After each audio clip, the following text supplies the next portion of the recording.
Helo blant os ysgrifennu Casnewydd. Mrs Davies, un o athrawon blwyddyn 6 ac rydw I yn mynd I ddarllen stori I chi heddiw.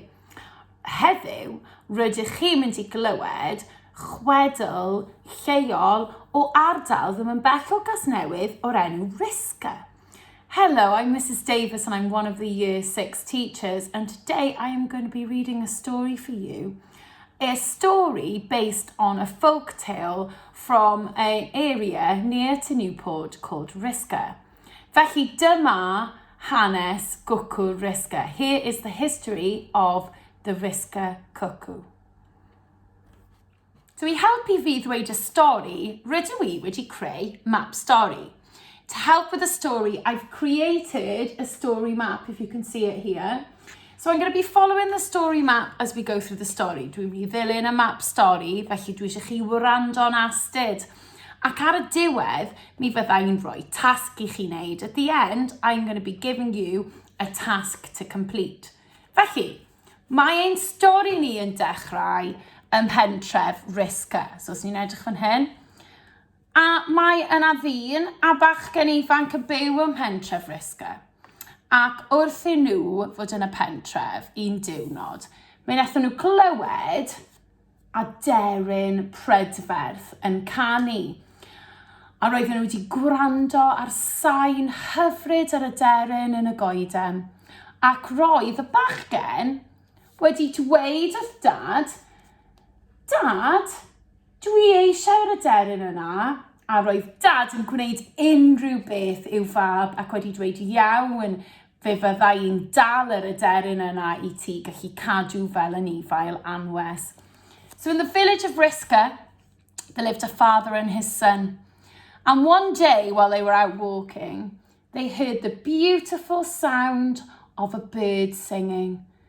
And the son said to the father, Dad, I really want that bird. I want to keep the bird for myself. It's so beautiful sounding. And the father said, anything for you, my son. He doted on his son and he was willing to do anything for him. Felly, beth ddigwyddodd nesaf? Wel, nesaf, roedd y tad wedi dod fyny gyda syniad. Fydde wedi dweud, dwi'n gwybod, mae syniad gen I. A roedd y tad wedi meddwl, os chi'n edrych fan hyn, dwi'n gwybod allai adeiladu ffens, a bydd ffens yn dal y gwcw. The father came up with an idea. He thought, right, how am I going to catch this bird for my son? And he came up with the idea, if you can see from the picture, of building a fence. He said, a fence will catch that bird perfectly. So dyma ni wedyn. Couple of ddiwrnodau yn hwyrach, a few days later, mi roedd y gwcw yr aderyn yn canu unwaith eto yn y goeden. Felly mi aeth y tad a'r mab ati o dechrau toriad gwawr hyd at y nos a adeiladu ffens o gwmpas y goeden lle roedd yr aderyn prydferth yn canu. So a few days later, the bird came back and the father and the son said, right, we're going to build our fence. So if you can see from the picture here, they spent all day from sunrise to sunset building their fence. And they did a fence tall enough around the tree in hopes to trap the cuckoo. Ond, plantos, be chi'n credu ddigwyddodd? Wel, oes modd dal y deryn gan ddefnyddio ffens? Wel, yn anffodus, fe hedfanodd y gwcw I ffwrdd tuag at y goedwig. Unfortunately, the fence didn't work and the cuckoo bird flew away towards the forestry. Roedd y mab yn ddigalon. Roedd e'n crio a roedd e'n dweud, os chi'n edrych ar y llun, roedd e'n crio, roedd e'n dweud, Dad, dydy e ddim wedi gweithio. A roedd dad wedi dweud, paid a phoeni Rhys fach, fe wnawn ni drio eto, dydw I ddim yn rhoi'r ffidil yn y to. So what happened next was, Rhys, the son, was so sad. He was crying. He was saying, I really want that bird. And his father said, don't worry, I'm not going to give up. And we will try again. Felly, be ddigwyddodd nesaf? Wel, nesaf, Roedd y gwcw wedi dod unwaith eto I ganu yn brydferth. Ac roedd y tad a'r mab wedi treulio'r trwy'r dydd eto yn adeiladu ffens, os chi'n gallu gweld, yn adeiladu ffens uwch tro yma. The bird came again to sing beautifully. And as the bird was singing, they were building the fence. And this time they worked tirelessly from the morning until the evening, building the highest fence they could. Ond, doedd hynny ddim wedi gweithio. Roedd y gwcw wedi hedfan I ffwrdd unwaith eto, but that didn't work again. The cuckoo flew away again. There was no way of trapping the bird by using a fence.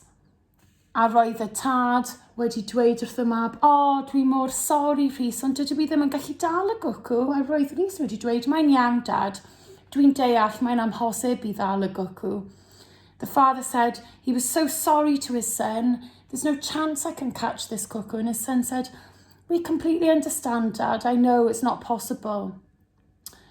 Wrth I nhw sefyll yn yr ardd, fe daeth fenyw lleol heibio, if you can see here, daeth menyw lleol. A local woman came by, a be nath hi ddweithio nhw oedd, pam ydych chi yn trio dal gwcw? Mae 2 gwcw yn yr ardd yn barod. So she said, why are you trying to catch the cuckoo? You've got 2 cuckoos already in your garden. Felly roedd hi wedi jocan gyda nhw, mae nhw oedd y cuckoos, yn meddwl bod nhw'n gallu dal y fath aderyn. She was joking with them, saying that they were like cuckoos, thinking they could catch a bird like the cuckoo. Felly, o'r dydd yn amlaen, roedd pobl o ardal Risga, unrhyw plentyn newydd oedd wedi cael ei geni yn Risga yn cael ei adnabod fel cuckoo. So, from that day on, any child that was born in the village of Risga was known as a cuckoo. And to this day, any children who have been born and raised in Risga are known as cuckoos. A dyna I chi hanes Gwcw Risca. And that's the story of the Risca Cuckoo. Felly, beth ydw I eisiau I chi wneud? What do I want you to do? Wel, rydw I eisiau I chi creu map stori eich hun. I would like you to create your own story map to show the different parts of the story. You will see in the family workbook that there is an example of my one there for you to follow if you'd like to, but you can come up with your own idea. A dydych chi ddim yn gorfod gwneud yr holl stori.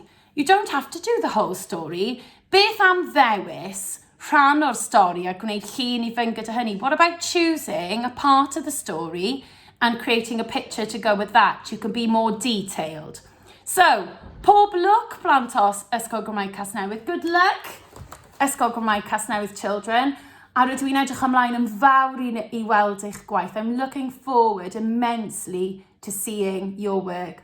Hwyl fawr!